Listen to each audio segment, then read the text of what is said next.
resource, and what I would have never even been a writer if I hadn't attended the Philadelphia Writers Conference. Okay. I was just one. It's a very large. It's about 250 people.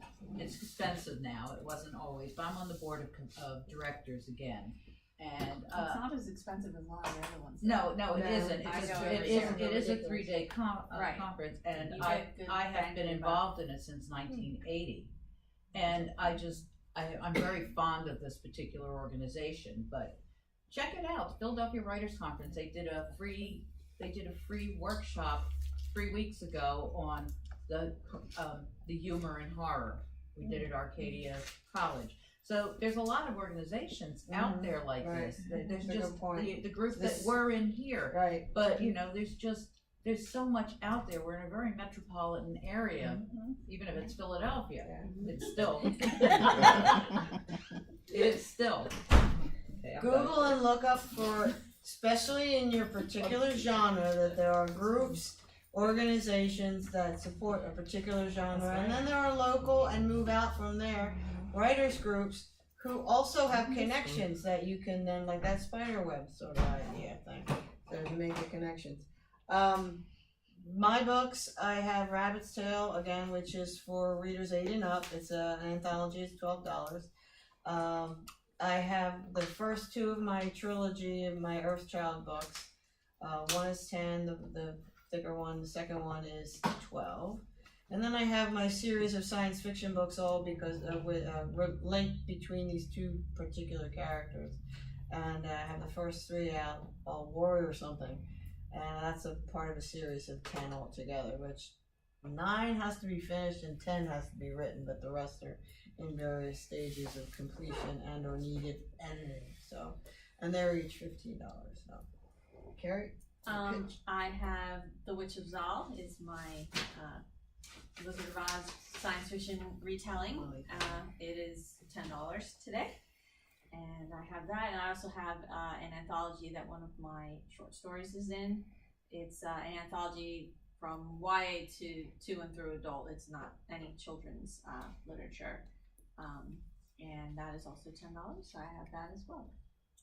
I have my 2 collections of short stories, Just a Drop in a Cup, which is basically flash and a little bit longer than flash fiction. They're very, very short stories. That's $11, and then I have my new collection out called Seasons on the Dark Side, which is all horror broken into each season, varying length stories.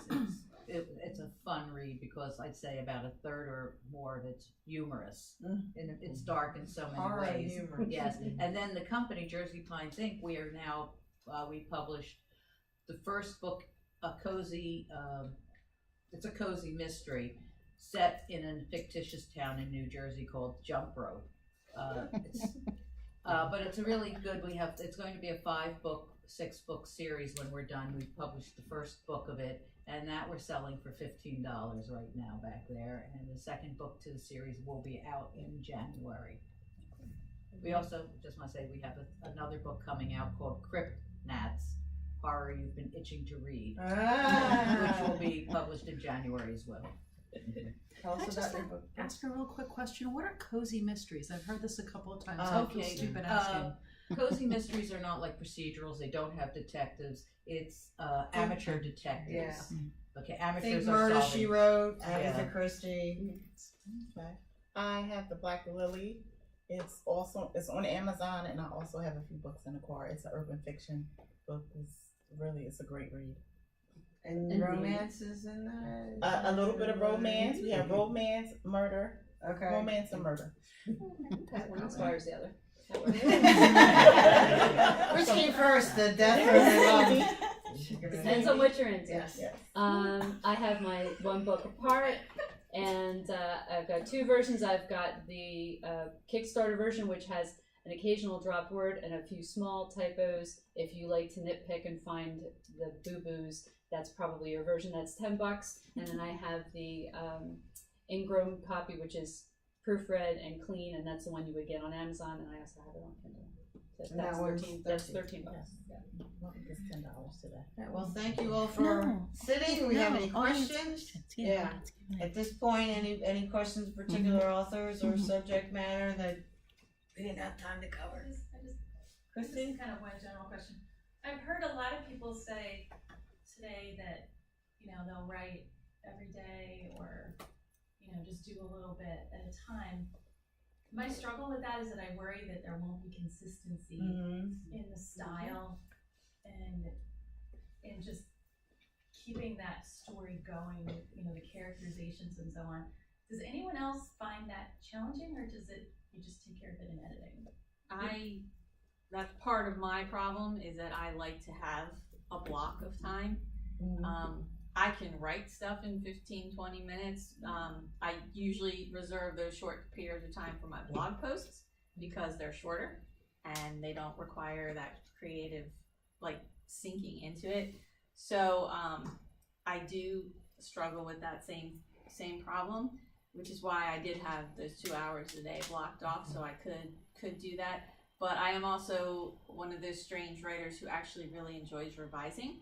So that is also something that I know that if it's a little rough in the draft, I will take care of it later. But again, when I get to doing the continuity pass, you want to have the big block of time so you can read large chunks of it to make sure it does make sense.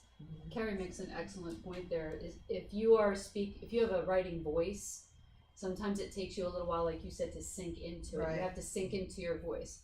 I can do that quickly with music for a scene, and I have things like that will inspire me to get into that space. But if I don't have that space and the words aren't coming, then I will go back and I will edit as I go, because now I'm already in third person. Some of this stuff I wrote so long ago, I'm like, oh, that doesn't even sound like me, because it sounds like somebody else wrote it. So now I'm able to read it with fresh eyes and do more of an effective editing as I go along. But Dina, does it matter when you're doing short fiction? Are you worried about that kind of voice? Yes, I am, because I've done 10,000 word stories, and I've been surprised because I did one story and it was like on 15 different sittings, and the continuity was all there except for a couple of little things that I went back and changed, but I was surprised at how I kept it.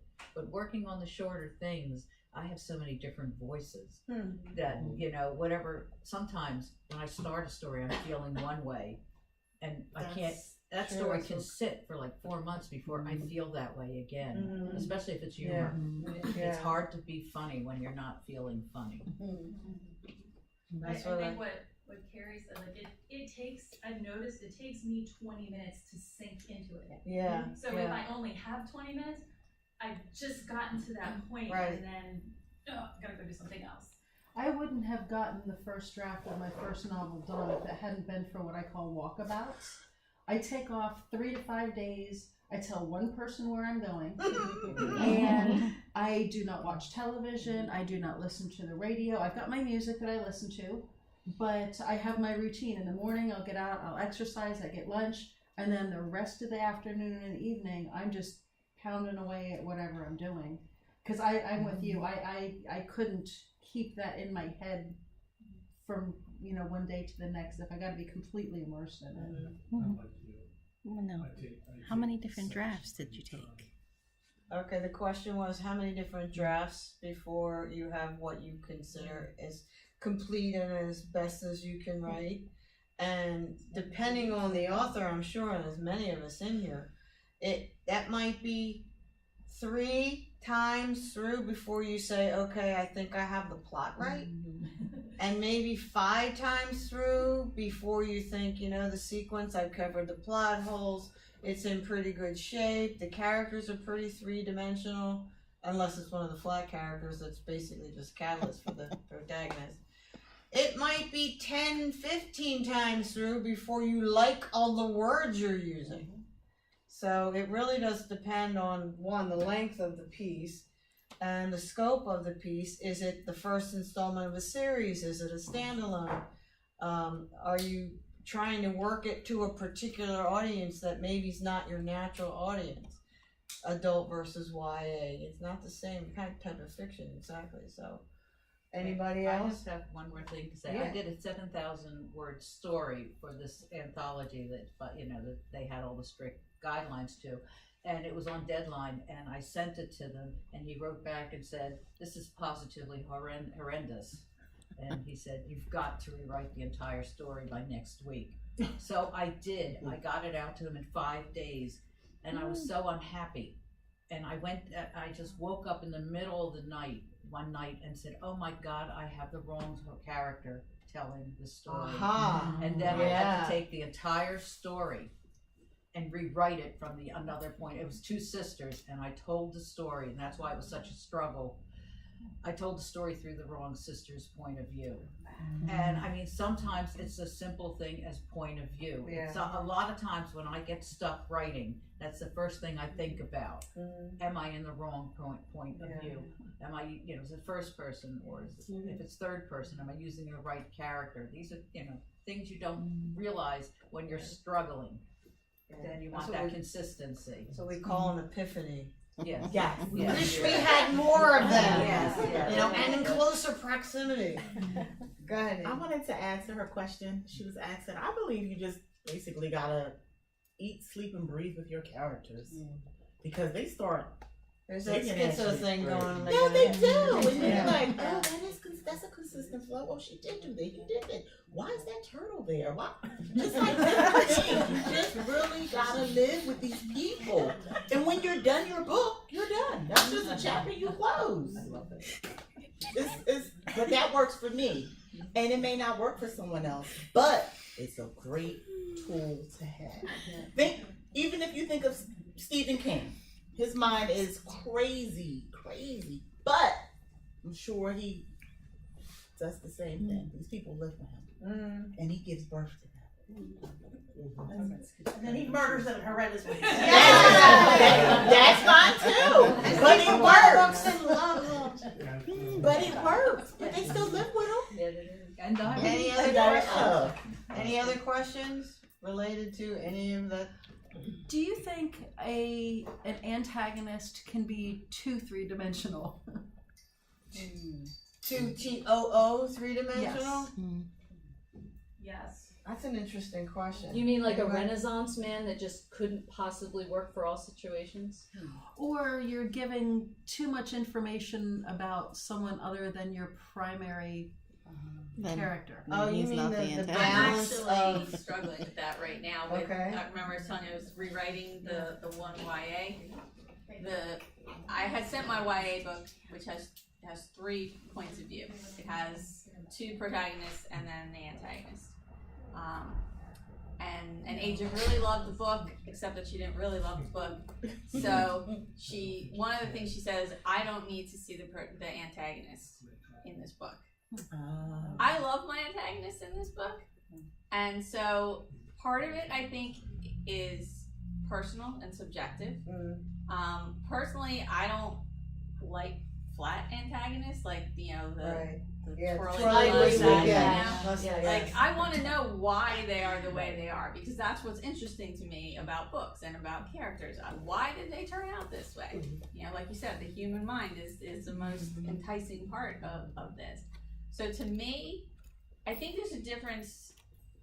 I don't think you can have one that's too 3-dimensional. I do think you can have one that takes over the story. Yeah. I think So it's there's the That's a good balance. description, things. Kara. Yeah. So I think you want them to be 3-dimensional, but if that's not who your story's about, you need to limit how much they're being seen in the story. That's my take And you on it. can sometimes adjust that simply by making sure the point of view of your protagonist outweighs the point of view of your antagonist, if you choose to go into the antagonist's head, and that some part of the antagonist's world can be expressed through the protagonist. That bolsters the protagonist's point of view and say in the story, and can kind of give a little more distance to the antagonist, the bad guy. And you can also make them relatable to each other, Oh, because definitely. one of the sometimes the biggest conflicts between antagonists and protagonists are where they're alike. Like, That's a you know, good point. I like if, that. if they both had similar backgrounds, but one turned to crime and the other one didn't, like what is Like the Harry Potter. differential there? Yeah. Yeah, so That's And why that- Half-Blood that's- Prince is my favorite Harry Potter that's book. very, very much. Find out why Voldemort became the White